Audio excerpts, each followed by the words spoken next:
আজকের হচ্ছে খিচুড়ি। কি ভাবছো পিকনিক?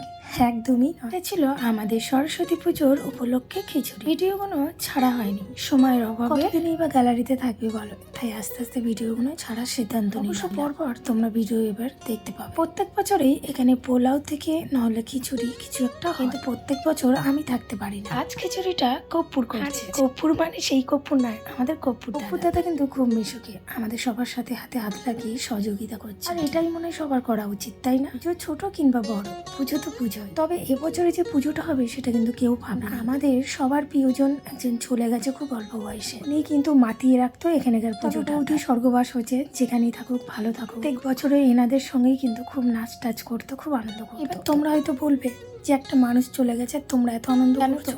আমরা মনের দিক থেকে খুব একটা ভালো নেই, কারণ বৌদি চলে গেছে, আমাদের সবার মন খারাপ। জানে তো, বৌদি সবসময় বলতো আমি না থাকলেও তোরা কিন্তু এইভাবেই পুজোটা চালিয়ে যাস।